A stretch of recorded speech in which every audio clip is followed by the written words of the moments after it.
Taiquan, what's up, man? Good, Shane. Nice to see you again, doing good today. Thanks for coming out today, man. We want to hear from you.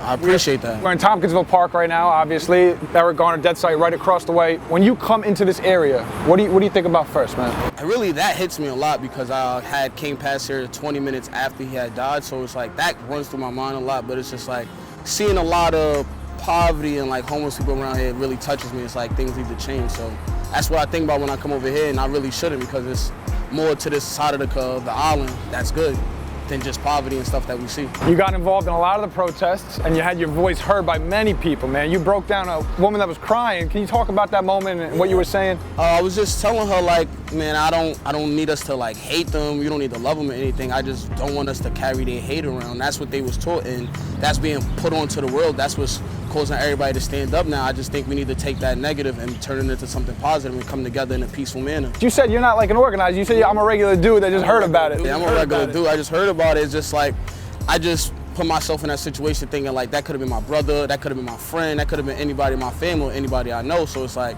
it's just time for things to change. So I was like, hey, I gotta step up and just gotta let my voice be heard. This is the site right here, man. This is obviously where the tragedy took place over 5 years ago. When you hear or you watch that video of George Floyd, man, does it bring you back to this, to what happened to Eric Garner? Of course, it definitely brings me back, because this is where like kind of where it started. It's like, when they hear somebody can't breathe, it's like they don't stop, they just keep going, and it's like, it's kind of sad. They got to realize that, you know, we're humans at the end of the day, just like they're humans, and we want to go home to our families, and we want to go home to our children. You're robbing somebody of that just because, you know, you feel like you have the power because you have a badge and you can just do whatever you want at this case. So it's like, it's sad, and it's really heartbreaking to think about it, because now, 5 years later, we're doing the same thing again for the same thing. Somebody saying they can't breathe.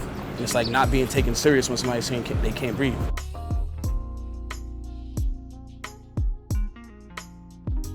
Majority of these protests, man, have been led by the youth movement here on Staten Island. Not a lot of the old heads, really. The youth is getting involved. How does that make you feel? It makes me actually feel proud and happy to see like the youth is stepping up, and they're like tired of the way things is going in the world, and saying that, hey, it's time for a change, that, you know, we could do something in this world, something positive and not something negative. We don't have to destroy our own community. We don't have to act crazy and loot and stuff, and we could just do stuff in a positive manner to try to get things to change around here. When you were speaking the time I came here, I was doing a live video on Facebook, and I seen in the comment section so many people from across the aisle, white, black, were saying how much of an impact your words were.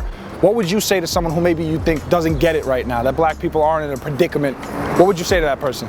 I would say you have to educate yourself on just, you know, the history of America and how they have treated, you know, certain people from different races wrong. You have to see the injustice and really learn that, hey, we're not just screaming for no reason. And there's people with no weapons, they're not doing nothing, they're not in the wrong, and they're just being murdered. And it's like, when is that gonna stop? When is police officers gonna be held accountable for their actions? Hi, my name is Taiquan Campbell, 25 from New Brighton, and my message is I want to spread peace, love, and positivity and unity through the world. I'm out of here.